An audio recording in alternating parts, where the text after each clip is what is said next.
Hello guys, welcome to my YouTube channel.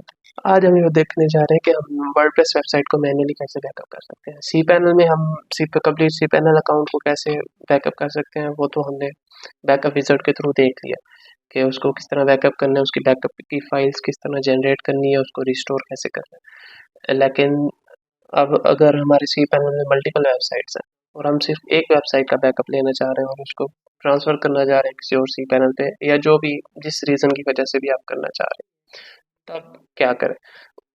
उसमें ये है कि आप सिंपली सी पैनल में लॉगिन करें। लॉगिन करने के बाद आपको नीचे फाइल्स का सेक्शन नज़र आ रहा होगा, इसमें आपने फाइल्स मैनेजर में आ जाना है। फाइल्स मैनेजर में आके आपने सिंपली पब्लिक HTML में आ जाना है। यहाँ पे आपकी वेबसाइट की फाइल्स होगी, ठीक है। तो जो भी ये जितनी फाइल्स हैं, ये आपकी वर्डप्रेस की फाइल्स हैं। आपने इसको क्या करना है, सिलेक्ट आल करना है। सिलेक्ट आल करके राइट क्लिक करके कंप्रेस पे क्लिक कर देना है। कंप्रेस पे क्लिक कर देंगे तो इस तरह एक जिप फाइल बन जाएगी, ठीक है। इसको डाउनलोड कैसे करना है, डाउनलोड करने का मेथड सिंपल है, राइट क्लिक करके डाउनलोड कर देना है, तो ये फाइल डाउनलोड हो जाएगी, ठीक है।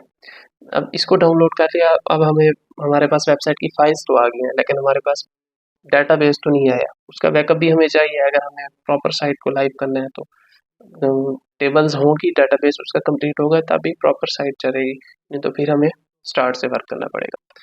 तो उसके लिए ये है कि दो मेथड्स हैं। एक तो सिंपली ये है कि हम इसकी wp config.php जो है इसको व्यू करेंगे, ठीक है। इसमें हमें ये डाटाबेस नेम दिखा रहा है, डाटाबेस यूज़र दिखा रहा है कि इस वेबसाइट का ये डाटाबेस है। एक तो मेथड ये है। दूसरा ये है कि हम वर्डप्रेस मैनेजर में जाते हैं। वर्डप्रेस मैनेजर में जो हमारी साइट है, ठीक है, यहाँ पे अभी एक साइट इंस्टॉल है तो सिर्फ एक शो हो रही है। अगर आपकी 5 होगी, 10 होगी तो आपको 5-10 साइट्स शो होगी। जो आपकी साइट है उसके आगे एरो है, एरो पे क्लिक करना है आपने।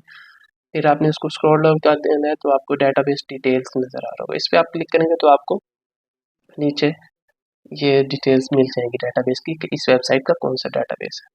अब इस डाटाबेस को हम बैकअप कैसे लेंगे, एक्सेस कैसे करेंगे।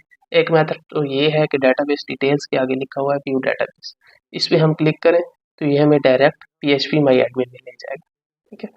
तो यहाँ से हम अपना फिर डाटाबेस देखेंगे कि कौन सा है जो हमने यहाँ पे देखा है, ठीक है। यहाँ पे हम देखेंगे कौन सा।